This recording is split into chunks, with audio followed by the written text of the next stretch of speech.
You're going to love this session, so let's turn it over to Misty and Steven. Thank you very much, Curtis. How's my sound? Doesn't sound very... Are you good? Louder. What if I get this close? Can you hear better? Is this good? Better? How's Steve? Not very good? No? Am I better using my trainer voice? Is that not louder? Oh, okay. Okay, great. Well, you guys, welcome and thanks for coming. Like Curtis said, not only is this real, this is something we want you to try at home. Okay, because what we're talking about is overcoming the natural-born weaknesses of e-learning. Okay, so as you're thinking about, I want to take something, and a lot of the examples we're using here are things that could be done in the classroom, but you're going to put them online. And every time you do that, you're thinking to yourself, well, there goes the discussion. There goes anybody doing any reflection or any writing or any interaction with other people for their opinions. That's all gone. And so you're kind of trying to figure out how to work around it. Well, the reason that we've invited Steve here, Steve is someone that we've been partnering with at PayPal. He's our client. And we have loved working with PayPal because PayPal says, we don't like that. What can we do about it?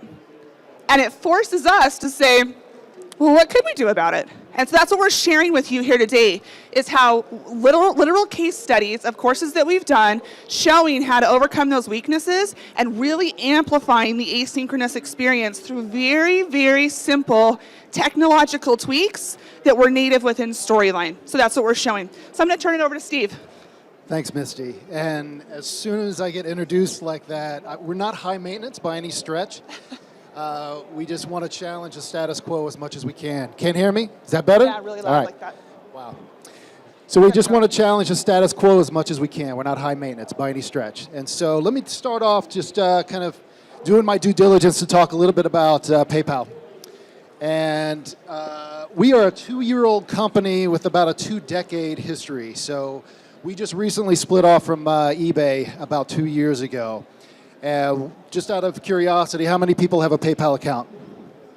Fantastic. All right, love to see that. Thank you. Thank you. So where we were just that checkout button with eBay, made sense for us to be a part of eBay back the last couple of decades. Better? All right.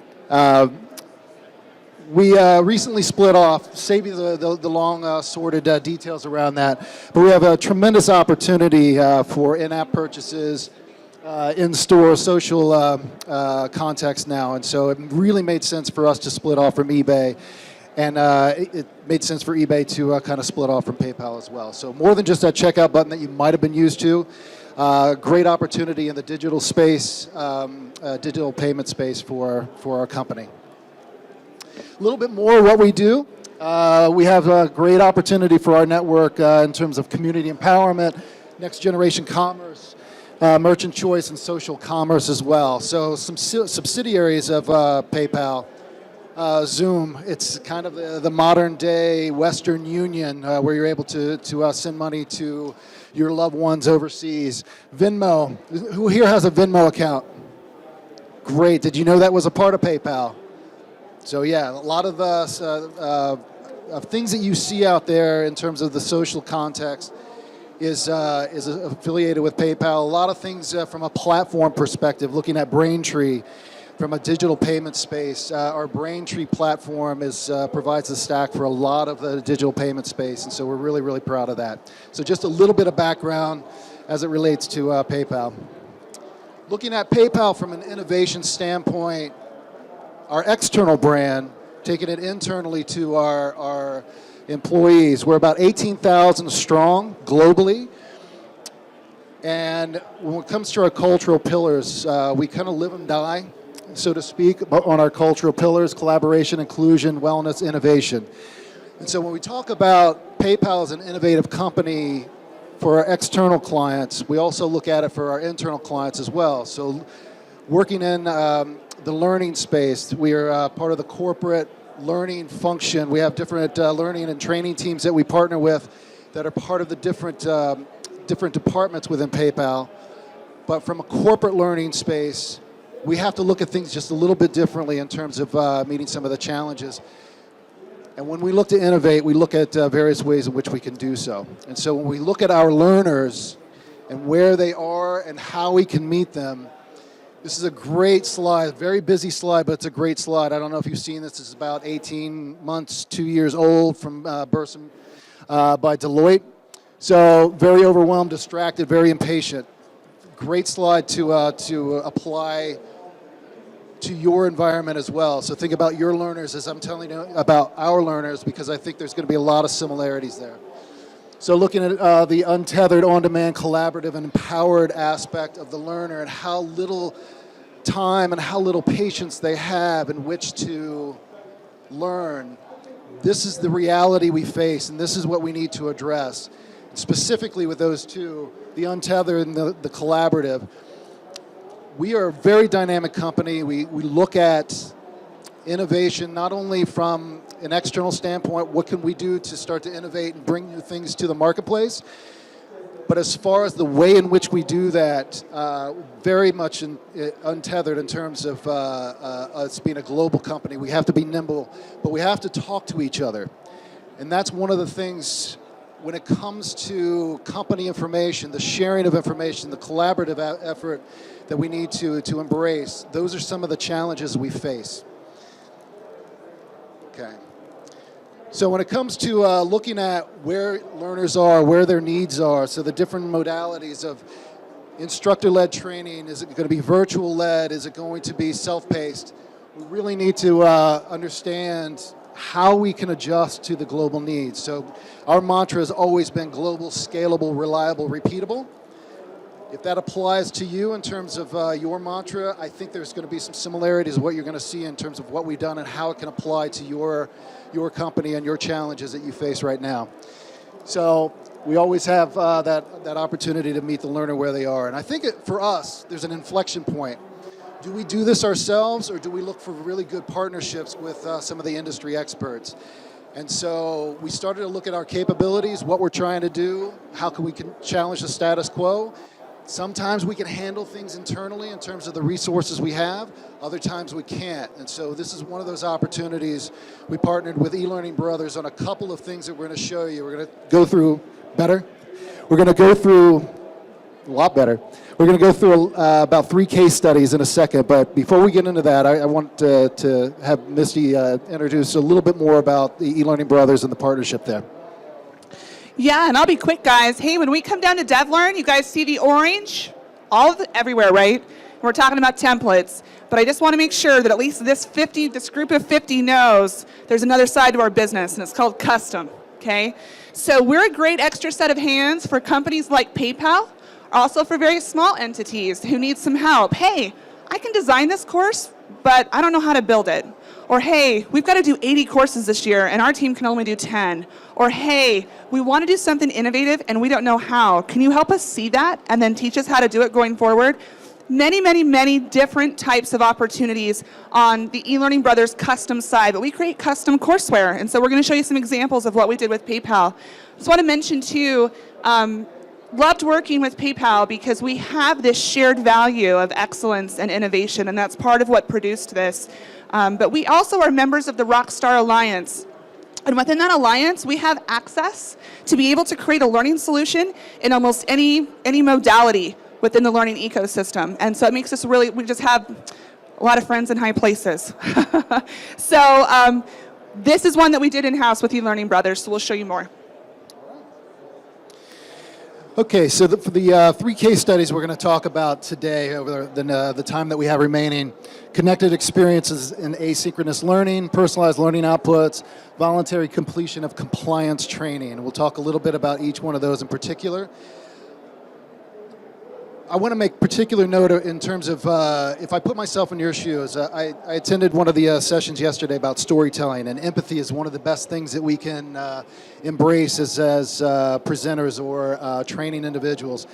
Putting myself in your position, I want to make this as relevant to you as possible. I want you to see the value in what we did and how it can relate to what you do. So I really want to make sure that we embrace that. If there's any questions that we can't answer during the session, by all means, we're available after the session as well. So let us know. But I really want to make sure that we cover each one of these things, what our challenge was. But I think the challenge for you is to kind of relate that back to your situation and how you can draw some similarities about how PayPal faced some challenges, what we did to overcome those, and how it relates to your business. Okay. So our first case study, connected experiences in asynchronous learning.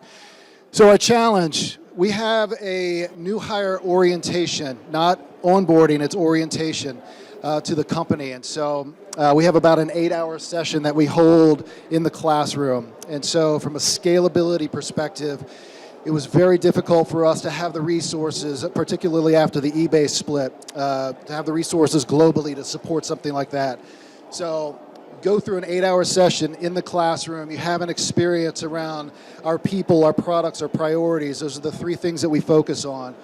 And so we started to look at how we can scale this. How can we think about this from an online perspective? Obviously, there are some certain benefits to having asynchronous learning. Go at your own pace. You kind of are able to extrapolate what you need when you need it. But there's also some challenges as well in terms of the overall user experience. How can you feel connected to the individuals that you are joining at the company? How can you start to look at things from different regions or the different regional aspects of the company orientation that we could start to showcase?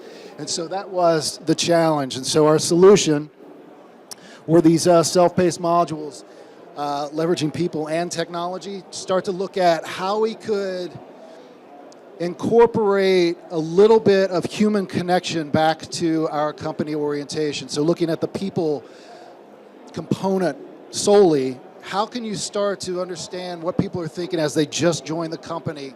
How can you start to share information? How can you see some different comments of what people are saying? How can you start to even use a little bit of social innovation for social polling to start to comment on different things that people have to say, why they joined the company, what they're most excited about. So these are some of the things that we started to look at. Very simple ask, but not so easy from a solution standpoint. We wanted to make sure that we incorporated this stuff, and we knew our LMS could not handle all the things that we were looking to achieve, and that's why we reached out to eLearning Brothers to make sure that we had at least the opportunity to explore what we could do, what our limitations were, and where we can get to a point of achieving what our goal is. So when we look at that, typical online experiences, just to really kind of talk a little bit about that, our opportunity to innovate and manage those opportunities and challenges. So again, looking at it from a people perspective, we have our priorities, we have our products, but just from a people orientation perspective, why do people join a company? How can they share those insights when you're going through an asynchronous module? Very difficult sometimes to think how that could be possible, but when we started to toss around the ideas with Misty and company, great solution. And I'll flip over to Misty as far as some of the back end technology. I know well, I'll have you talk about what we're not going to cover here in terms of the detail of the technology, but it was a great opportunity for us to leverage the expertise that we didn't have internally. Great. Let's take a look at this solution. This is one example of what we call social polling. So we talked earlier about when we go to an e-learning format, we lose the connection. We lose being able to see what other people think. We lose being able to weigh in and see what people think about what we have to say.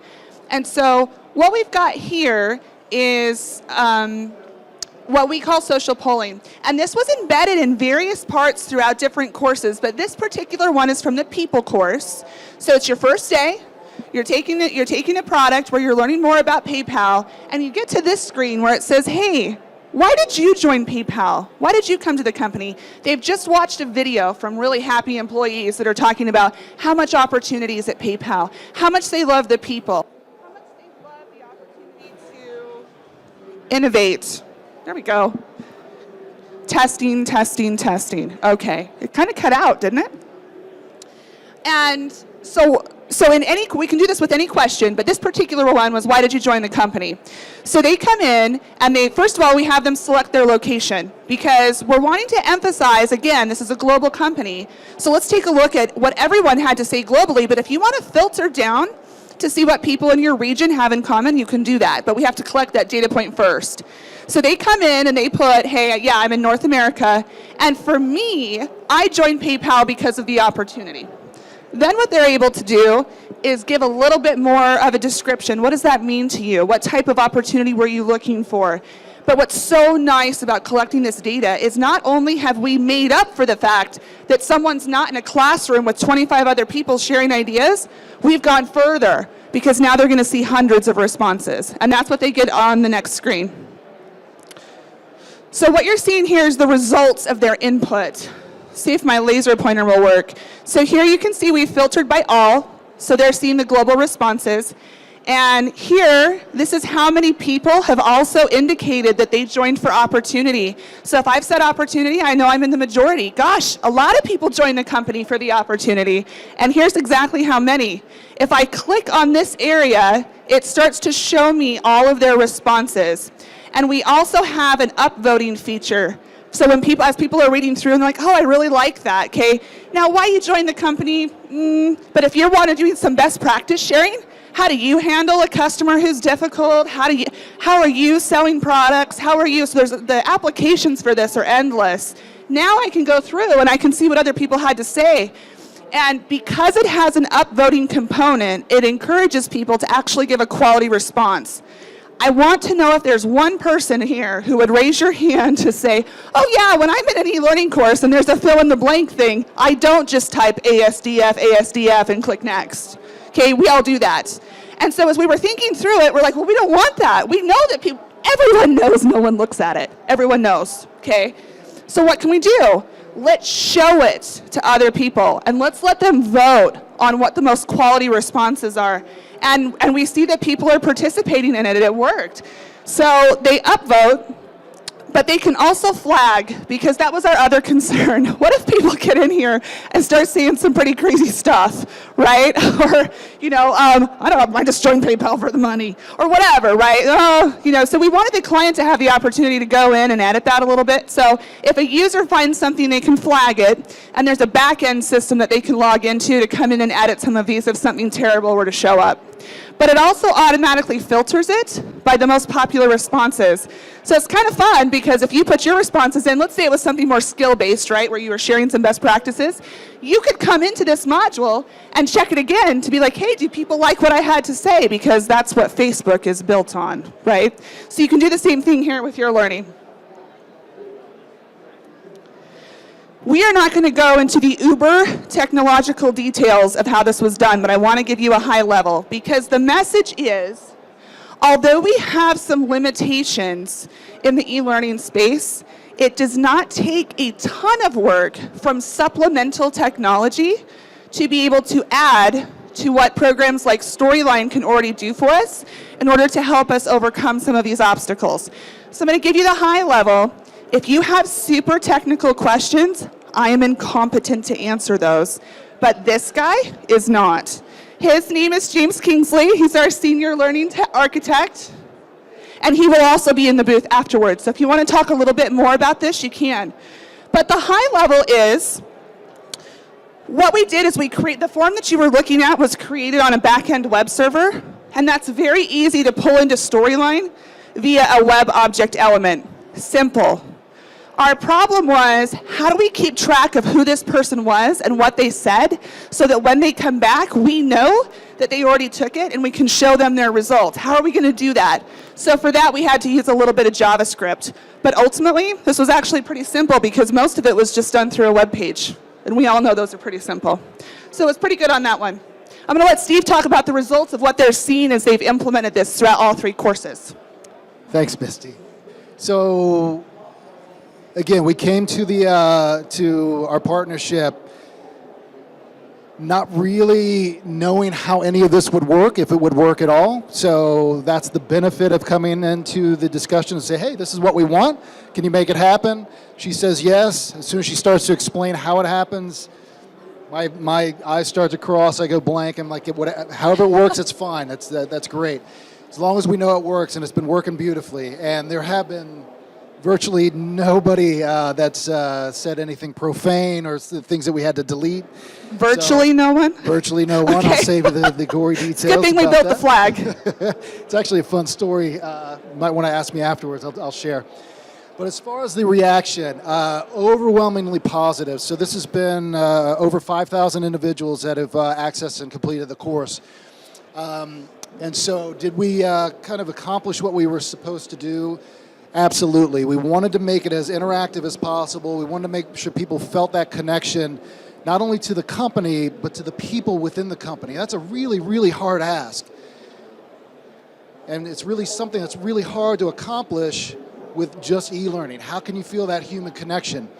And so when we start to look at the reaction and at the data, there was a lot of verbatim comments. A lot of times we look on a 5-point scale and we look at our make or break around that 4.0. Is it below the 4.0, above the 4.0? This one in particular got an average of a 4.4 score, which was fantastic just from an overall reaction standpoint. But looking at the data and all the information that's listed in the verbatims, this one in particular was pulled out as I've never seen anything like this before.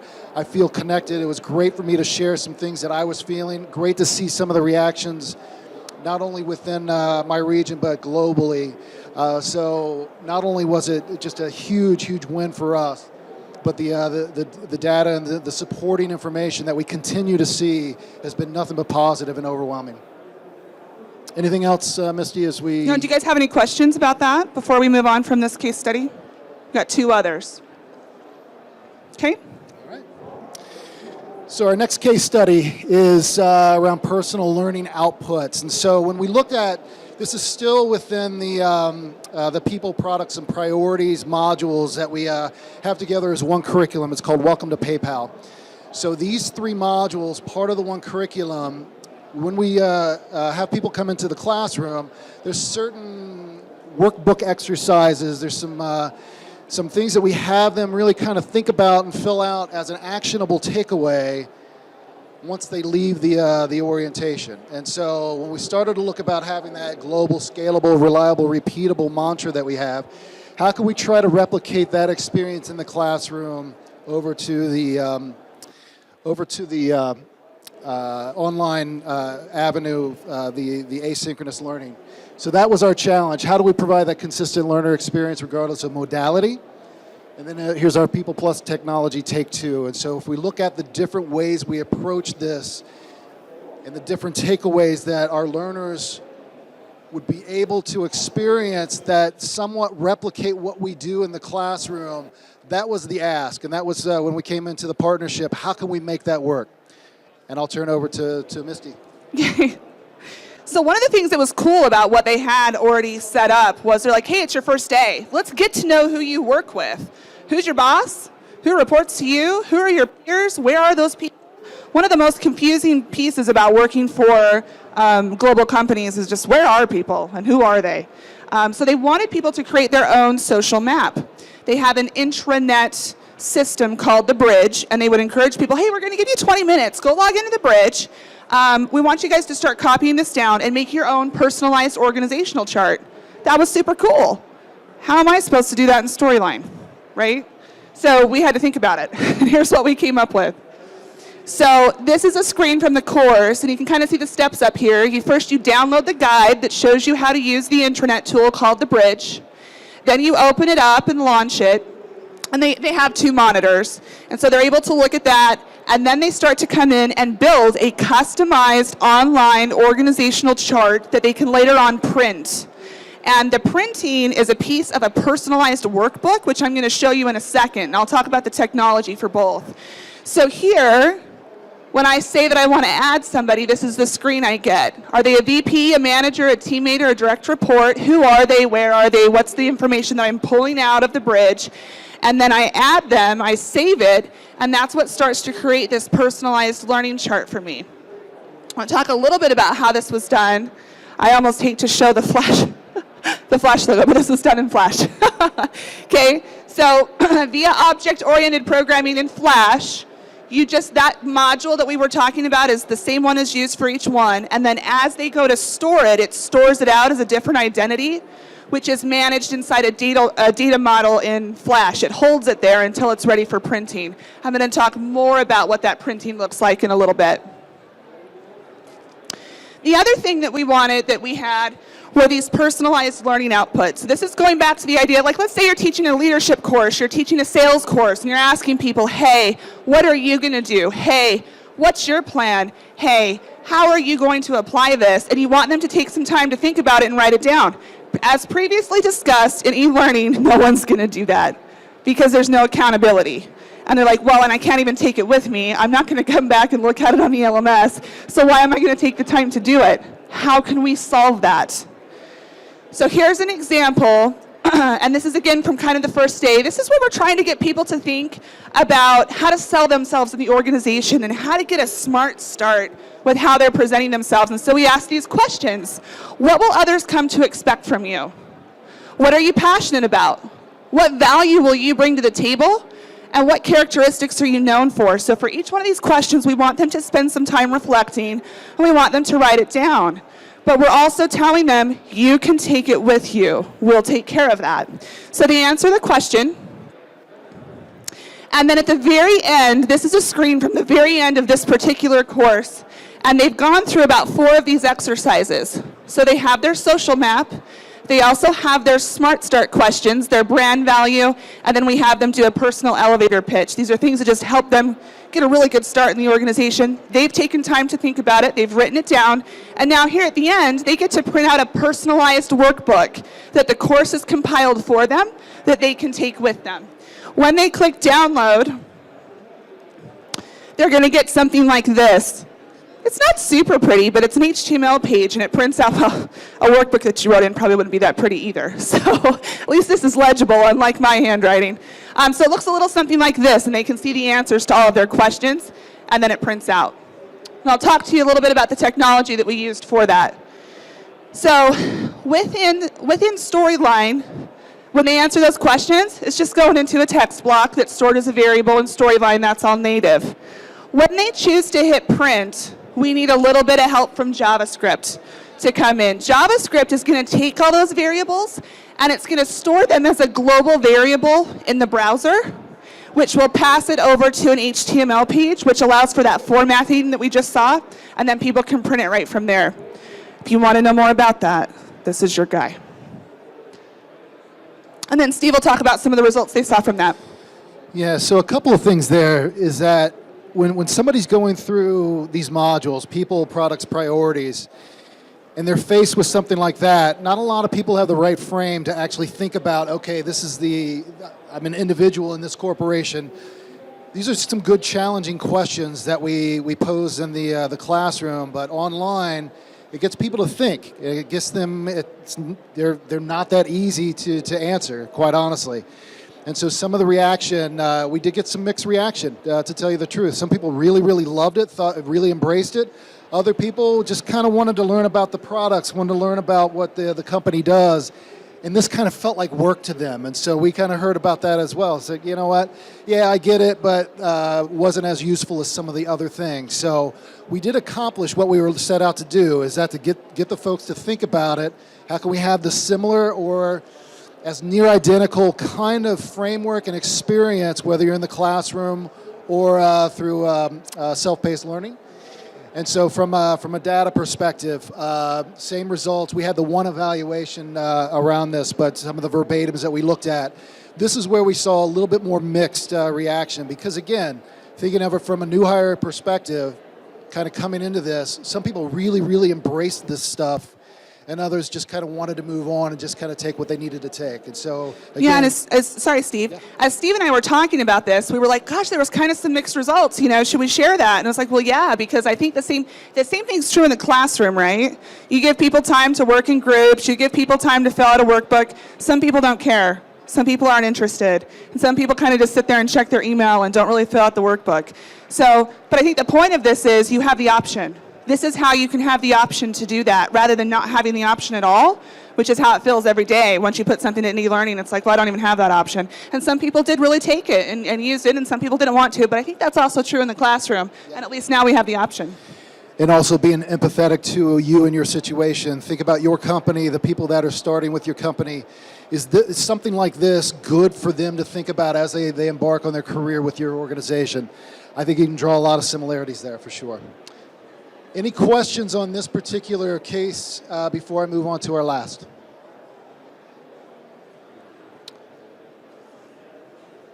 Okay. All right, our last one is around voluntary completion of compliance training. And so when we talk about compliance training, let me go into our challenge. Deploy non-required compliance. So when we talk about compliance, it's not the code of conduct, it's not anti-money laundering, it's not those courses that you have to take, you've been assigned, you're given a deadline, you got to complete it by this date. We're talking about an HR-driven compliance course that was non-required. And so thinking back to our modern-day learner, the little time that they have, the little tolerance they have for a lot of this stuff, that's a huge challenge for us in terms of rolling out something that is HR-driven. It was around unconscious bias. And again, it's embracing our values as an organization, inclusion, and our collaboration values. So it's something that we really wanted to challenge folks to think about because, again, even those individuals who really feel that they have this down, we really wanted to challenge the way they started to think and how they started to evaluate whether this is something that they needed to kind of address or take a look at. And we really wanted to make something that was different, dynamic, and unique enough for them to not only have a good experience, but to actually share and start to talk about this particular course with other individuals so we can get a little bit more completion. Again, going back to that non-required, how can we make sure that this is something that people want to take and take seriously when they have all these other things that are part of their normal everyday workload. So when we think about that and how we can start to address this a little bit differently, that's when we came back to Misty and company and started to talk about some other challenges, get some ideas, and I'll let you, Misty, take over from here and talk about that. So this is one of the things that we love to take on. Boring training. We like it because we like to approach it differently. So what I put up here are just a couple of the approaches that we take when we're looking at forcing someone to go through something they don't want to be going through, okay? So, for example, rather than talking about the year that a law was implemented, and rather than having you read a policy, and rather than having you answer a bunch of multiple choice questions to show that you know it so that we can sign off and not have any liability in case something happens, that's the standard approach, right? We like to do something different. We like to say, you know what? Why don't we tell you a story? You know what? Better than that, why don't we give you a role? You know what? Better than that, why don't we put you in the driver's seat? Why don't you start making some decisions? Let's see how you can affect the story. That's our typical approach that we take when we do something like this, and we love it. We love to have people come to us with boring training because we love to make it better. That's what we're in the business of doing. So for this particular course, we thought, how can we do this differently? This course was about unconscious bias. Are you starting to see this in your organizations? Are you guys having these conversations? Okay, this isn't really compliance training yet. This is more of kind of a social awareness. We're not really even talking about laws. We're talking about like, hey, how can we improve workplace conditions? So one of the solutions that we had was to take a you-centric approach. And I think that's what's really special about this product. By the way, we are demoing this product tonight in DemoFest. This lady up here with this super cute curly blonde hair, her name is Jennifer. She is the instructional designer for this course. She will be demoing it at DemoFest. Please stop by. You could vote for it too if you wanted to. I think it's very vote worthy. But one of the things that we did was we took what we call a you-centric approach. This is different than learner-centric, right? Because more so than just putting the learner in the driver's seat, we're saying, we're talking to you about you. We're not talking to you about laws. We're not talking to you about regulations. We're not talking to you about stuff that's boring. We're talking to you about you, and here's what I mean about that.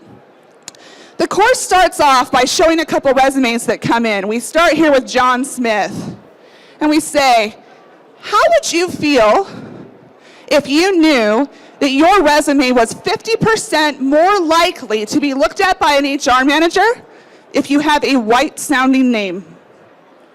How would you feel about that? We go on. How would you feel if you found out that other people in your organization performing your same role were making more or even twice the amount of money that you are because they're a different gender or they're a different color? How would you feel about it? We go on to ask them, did you know? 1 in 3 people show an unconscious bias against those with disability. Did you know it was that high? 64% of workers in the workforce have seen or experienced age discrimination. Did you know that? And furthermore, what do you think? And then we come and actually ask them to answer this question. This is not a knowledge check. This is giving them the opportunity to put an opinion in about themselves. This is what it says. For those of you that can't see it, it says, what do you think? How would you describe yourself when it comes to making decisions based on bias? 3 options. A, I would never make decisions based on bias. It's just not right. B, I don't think I make decisions based on my biases, but I guess it's possible. C, I probably make decisions based on my biases, but I try to avoid it if I can. There is no right or wrong answer, but we're asking someone to think about themselves. What's the topic that most people are most interested in? Themselves. I know I am. So they're kind of, and they kind of have to make a decision. Do I have bias or not? It's inviting them to actually think about that. Like, you wouldn't see that in a sexual harassment course, right? Do you think that you've ever harassed somebody? Do you think that you've ever made somebody feel uncomfortable? Nobody talks to you about that. People are just like, did you know that in 1986, I should know whenever, whatever, right? This law came out. That's the approach we take all the time.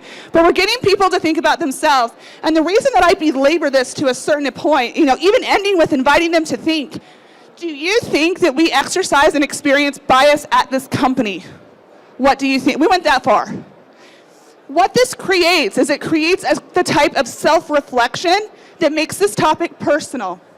And that was what the innovation was here. This particular piece was the tone of the course, because it wasn't about other people, it was about you. It wasn't about thinking about laws, it was about thinking about your employment experience. And it wasn't about telling you what to do or what not to do. It was about encouraging you to think about your own behavior and what's actually best. So we go on. Another part of this solution was to give them a bias test.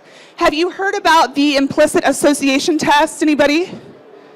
We replicated this in Storyline, so there's a lot of different pieces to it, but the one that we chose to use was gender-based.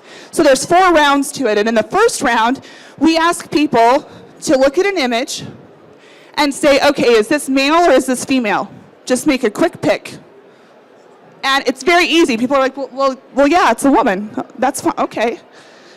Then in round 2, we come back. Does this image represent career or does this image represent family? Oh, well, yeah, I do laundry at home. Family, easy. We're showing them several images over the course of this round. Then we move into round 3. Here's where things get trickier, because now we're pairing these terms, right? We're pairing male or career, female or family. And it's like, well, Donna Reed did laundry. I guess I'll press female or family. This is weird to take as a woman. I took it. And I'm like, kind of feel a little gross. I'm like, female, I guess. And most of the images in this series are equally hard to fill out because you're kind of, well, I don't want to press this button, but I guess. And if you try to press the other one, it'll tell you you're wrong. So it kind of forces you to do it. And then you move into the 4th round. Here's where things get weird. What would you guys say? Male or family, or female or career? It's the feeling of dissonance that slows people down. This isn't about a right or a wrong. It's helping people to experience the mental slowdown that happens in these pairings. And as such, helps people understand they have more bias than they might think because of the implicit associations, in this case with just gender, but it could be with many other things. And so now I've experienced for myself that, I answered that question earlier and maybe I said, oh yeah, no, I'm fine. But then here I come and I see, as I progressed round by round, I got fewer items right and it took me longer to answer because these things weren't making quick sense to me in my mind, because things were a little mixed up. Just a little bit about how we built that test. That was all pretty native to Storyline. The scoring is really easy because it's just a variable that we track and display in a text block, so that's simple. But to time people, if you guys have ever had to build timing into Storyline, the timing wasn't too bad, but we needed some help from JavaScript, a little trigger that creates a timer and then stores it as a date object. And then at the end, we compare how they did in all those rounds and we calculate it to give them a score, and then we pop it right back into Storyline to show them that results screen. Then this is the last one I want to highlight for this case study, a team engagement session. So after we've invited them to think about themselves and where they're at, now we're saying, what should you do about it? What does this even mean and why does it matter? And the answer is, a workplace is more engaged when everyone is valuing contribution and people aren't exercising bias. So for example, in this particular meeting, one of the things that happens is the moderator asks a woman to take notes. And there's some feedback that says women are commonly asked to do these types of housekeeping activities because of implicit association. So how can you do that differently? So it puts the learner in the driver's seat to make those decisions, and as they make those decisions to be more neutral and not biased, the team engagement meter goes up. So they participate in this entire conference call, and it's not just how the moderator's doing it, it's different people interacting with each other, and someone saying that maybe Ling, maybe she's not the best person for the project because she's got a lot of kids at home. So you see a lot of that stuff come through, and people are able to mitigate that and to make a different choice that ultimately increases team engagement, which was the overall message of the course. Let me click through here. My clicker's not working. Okay, and Steve will talk about the results. So for this one in particular, as Misty was talking about, it's kind of challenging certain assumptions, and it's really challenging individuals to think. And so our reaction, for the most part, was overwhelmingly positive. And so we, again, going back to that 5-point scale, is about a 4.2 on average for this one. We did accomplish what we were set out to do in terms of our initial rollout to this. We were expecting about a 5 to 10% uptick on some of this stuff, and we got 15%, which is fantastic. So in my mind, that's a 300% target in terms of the actual individuals we were expecting to take this across the organization. We're going to start rolling this out a little bit more in terms of continued announcements. But as far as the data of some of the verbatims that we got, you could probably imagine, for the most part, and again, great course, got me to think, love the interaction, because there's a lot of interaction during this course. Those are some of the really positive things. On the other end of the spectrum, global company, very progressive company. We did get certain individuals that voiced their displeasure in terms of being forced to answer certain questions in a way that kind of illustrated what we wanted to illustrate. And so it got them to think, but we did get some negative reaction as it relates to that. So again, I want to be very, very honest and open about that reaction. It's something we anticipated. Actually, we kind of anticipated a little bit more than what we got, but it was still, for us, it was a very, very positive rollout of a really challenging topic and a challenging environment in terms of looking at compliance or if you want to call it compliance training, that's not required. We're actually encouraging people to take time out of their day to do that. And so that's kind of high level what we saw from a reaction, accomplishment, and data standpoint. Yeah. And one of the things we loved about what we heard back from PayPal is they said people are just taking this on their own. They're having conversations about it because it's making them think. And then when they go to somebody else and they're like, yeah, I just took it. Well, what do you mean? Are we supposed to take that? Do I have that in the OMS? Where is it?